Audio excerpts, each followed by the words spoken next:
বিশ্ব অবাক, তালেবান নেতাদের গ্রেপ্তারের নির্দেশ দিল আইসিসি। নারীদের অধিকার নিয়ে এক তীব্র যুদ্ধ শুরু।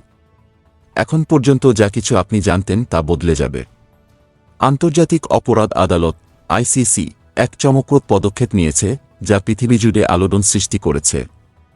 তালেবান সরকারের শীর্ষ নেতাদের বিরুদ্ধে গ্রেপ্তারি পরোয়ানা জারি করেছে। এর মধ্যে রয়েছেন তালেবানের প্রধান নেতা হাইবাতুল্লাহ আখুন্দজাদা। কি মনে হচ্ছে, এমন তো কিছু আগে কেউ ভাবতে পারেনি।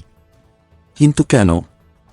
কারণ আফগানিস্তানে নারীদের উপর অত্যাচারের ঘটনায় এই গ্রেপ্তারির সিদ্ধান্ত নেওয়া হয়েছে, যা এক সত্যিকার মানবাধিকার যুদ্ধের সূচনা হতে পারে। ডয়চে ভেলের রিপোর্ট অনুযায়ী আইসিসি এবার আফগানিস্তানে নারীদের প্রতি তালেবান সরকারের যে অমানবিক বৈষম্যমূলক আচরণ করছে তা মানবতাবিরোধী অপরাধ হিসেবে চিহ্নিত করেছে। আফগান নারীদের জীবন হয়ে উঠেছে এক আতঙ্কের মতো, যেখানে শিক্ষা, স্বাধীনতা এবং মৌলিক অধিকার সবকিছুই বিপন্ন।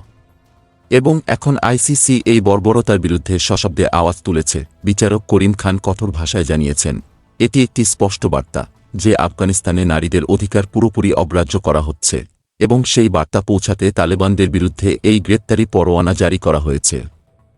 শুধু নারীরা নয়, LGBTQ+ গোষ্ঠীর সদস্যরাও তালেবান সরকারের নিপীড়নের শিকার হচ্ছেন। এটি অবিশ্বাস্য হলেও সত্য। বিচারক আরও বলেন, আমরা এই পদক্ষেপের মাধ্যমে বিশ্বকে জানিয়ে দিতে চাই যে আফগানিস্তানে নারীদের অধিকার এখনই নিশ্চিত করা হচ্ছে না।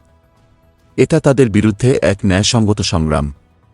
তীব্র এই বাক্যগুলো যেন সারা পৃথিবীকে গর্জে ওঠার আহ্বান জানাচ্ছে। তালেবান সরকার যখন দ্বিতীয়বার ক্ষমতায় আসে, তখন তারা দাবি করেছিল নারীদের অধিকারে কিছুটা শিথিলতা এনেছে। কিন্তু বাস্তবতা তো একেবারে ভিন্ন।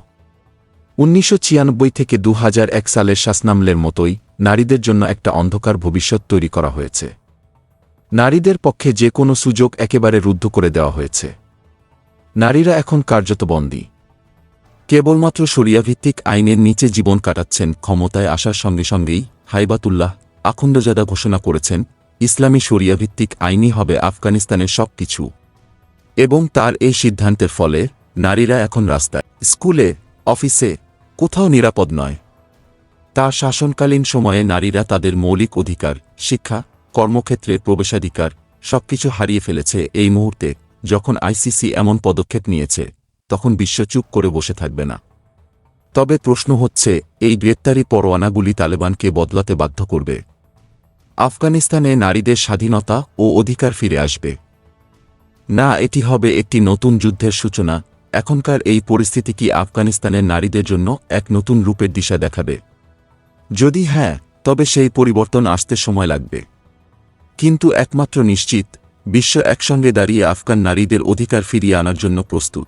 এই ছিল আজকের নিউজ। লাইক, কমেন্ট, সাবস্ক্রাইব করে পাশে থাকবেন। ধন্যবাদ।